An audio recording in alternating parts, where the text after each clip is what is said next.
बच्चों good morning. आज कक्षा 9 के भौतिक विज्ञान के अगले क्रम में हम गति के समीकरण के बारे में पढ़ेंगे। हमने आपको बताया था पिछले लेक्चर में कि जो गति का समीकरण भाई है उसका निगमन 3 प्रकार से होता है, जो आपके सिलेबस में केवल ग्राफी विधि द्वारा है, लेकिन आपको 2 विधि द्वारा बताया जाएगा और एक तीसरा जो आपको 11 में पढ़ाया जाता है। तो सिंपल मेथड से हम पहले जान लेते हैं गति के समीकरण। गति का जो समीकरण होता है भाई वो 3 प्रकार का होता है। पहला जो समीकरण होता है वो आपका v बराबर u प्लस at होता है। दूसरा समीकरण s बराबर ut plus half at square होता है। तीसरा आपका v square equal to u square plus 2as होता है। एक एक करके हम तीनों समीकरणों को पढ़ेंगे। देखिए हमने आपको बताया था कि जो v होता है वो अंतिम वेग होता है, u जो होता है वो प्रारंभिक वेग है, a आपका त्वरण है, t आपका समय है, s आपका विस्थापन है।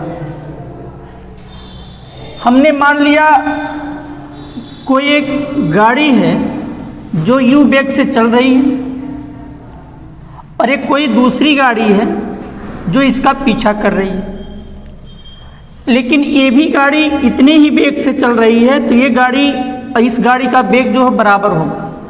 अगर इस गाड़ी की स्पीड थोड़ी सी ज़्यादा हो जाए और इसकी स्पीड कम ही रहे तो ये गाड़ी इसको पकड़ नहीं पाएगी, इसलिए इस गाड़ी का जो वेग होगा उसको बढ़ाना पड़ेगा। तो जो अपनी ये वेलोसिटी चेंज करेगा तो उसका जो वेग पहले से रहेगा वो अधिक हो जाएगा। तो इस प्रकार हम यहाँ देखेंगे कि 2 वेलोसिटी उत्पन्न होती हैं, एक अंतिम वेलोसिटी हो जाएगी और एक जो होगी इनिशियल वेलोसिटी, प्रारंभिक वेग और अंतिम वेग। तो सीधे सीधे आप जानिए भैया कि हम जानते हैं, यहाँ लिख दीजिए आप, प्रारंभिक वेग बराबर u और अंतिम वेग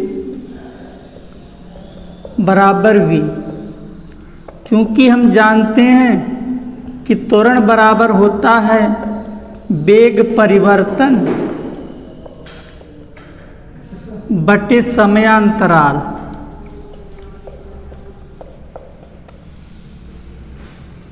त्वरण की जगह हम a लिख देंगे, वेग परिवर्तन अंतिम वेग माइनस प्रारंभिक वेग, अंतिम वेग माइनस प्रारंभिक वेग बटे समयांतराल।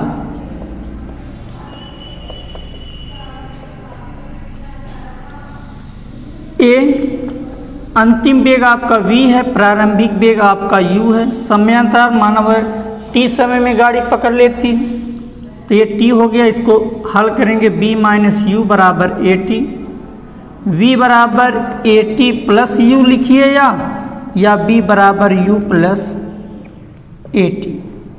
ये आपके गति का पहला समीकरण इस प्रकार प्राप्त होगा। अगर हमको दूसरा समीकरण प्राप्त करना हो तो किस प्रकार प्राप्त करेंगे उसको भी देख लेते हैं।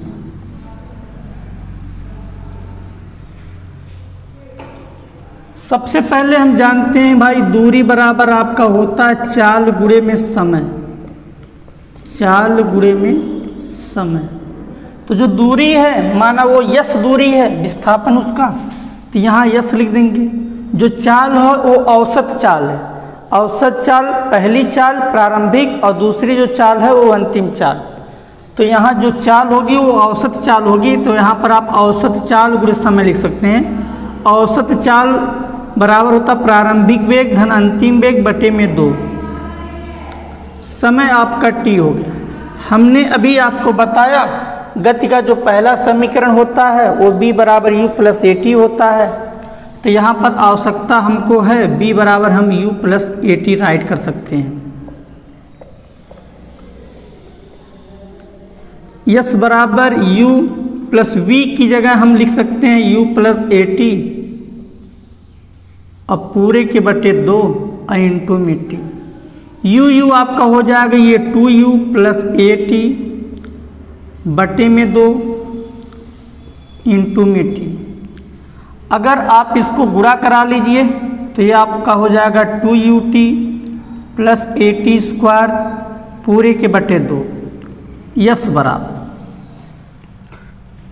अगर हम इसको अलग अलग लिखना चाहें तो इस प्रकार लिख सकते हैं 2ut/2 प्लस at²/2। ये 2 से 2 कट जाएगा, ये आपका प्राप्त हो जाएगा यस बराबर ut प्लस, यहाँ 1 से गुणा कराएं तो कुछ फर्क नहीं पड़ने वाला है, तो इसको हम 1/2 अलग लिख दें, ये आपका at²। इस प्रकार ये गति का जो द्वितीय समीकरण है यस बराबर ut प्लस हाफ at² ये प्राप्त हो जाता है। अब हमको तीसरे समीकरण को प्राप्त करना है। जो तीसरा समीकरण है उसको प्राप्त करने के लिए गति के जो पहला समीकरण है उसके दोनों पक्षों का हम वर्ग कर देते हैं। वर्ग करने पर हम उसको सॉल्व करेंगे, सॉल्व करने के बाद हमको गति का तीसरा समीकरण प्राप्त हो जाता है। तृतीय समीकरण के लिए हमने बताया कि जो इक्वेशन ऑफ फर्स्ट है उसका दोनों पक्षों का हम वर्ग कर देते हैं। b बराबर u प्लस at के दोनों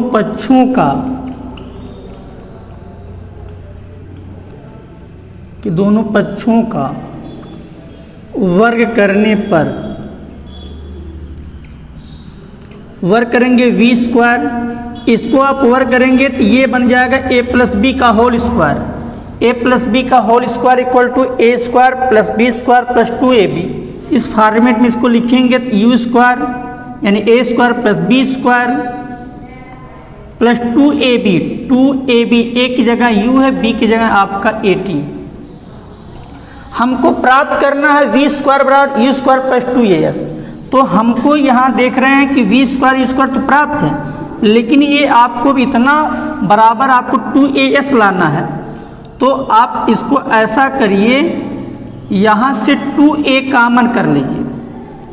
याद रखें जिस पद में से जो राशि कॉमन की जाती है उन्हीं से डिवाइड भी किया जाता है। जैसे अगर हम कहें कि लिखा है 4x² प्लस 8, तो यहाँ पर अगर हम 2 कॉमन कर लें तो 4x² में 2 से भाग किए प्लस 8 में भी 2 से भाग करेंगे तो ये आपका बन जाता है 2x² प्लस 4, जिसको हम लोग डायरेक्टली ये लिख देते हैं 2 × में 2x² प्लस 4।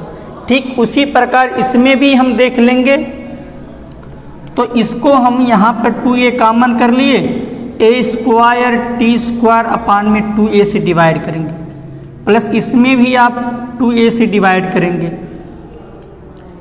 तो यहाँ से a कट जाएगा, पावर काटते हैं, a से a कटा, 2 से 2 कटा, v² आपका आ गया u² प्लस 2a। ब्रैकेट के अंदर क्या बचा आपका at²/2 प्लस आपका ut। तो ये देख रहे होंगे कि जो यस बराबर होता है ut प्लस हाफ at²। तो ये आगे पीछे लिखा जा सकता है प्लस में, तो ut at²/2 लिखिए, या ऐसे इसको राइट कर लीजिए आप u² प्लस 2a। हम प्लस के में आगे पीछे लिख सकते हैं ut प्लस हाफ at²। और इतना बराबर आपका होता है यस, तो इसकी जगह हम यस राइट कर सकते हैं b² = u² प्लस 2as। इस प्रकार ये गति का जो तीसरा समीकरण आपका है b² बराबर u² प्लस 2as प्राप्त हो जाता है। प्यारे बच्चों, गति का जो समीकरण है ये सिंपल मेथड से इस प्रकार हल किया जाता है। आपके जो सिलेबस में है वो ग्राफी विधि द्वारा है, ग्राफी विधि द्वारा भी समीकरण हम अगले लेक्चर में आपको बताएंगे। इसको आप दोहरा लीजिएगा। धन्यवाद।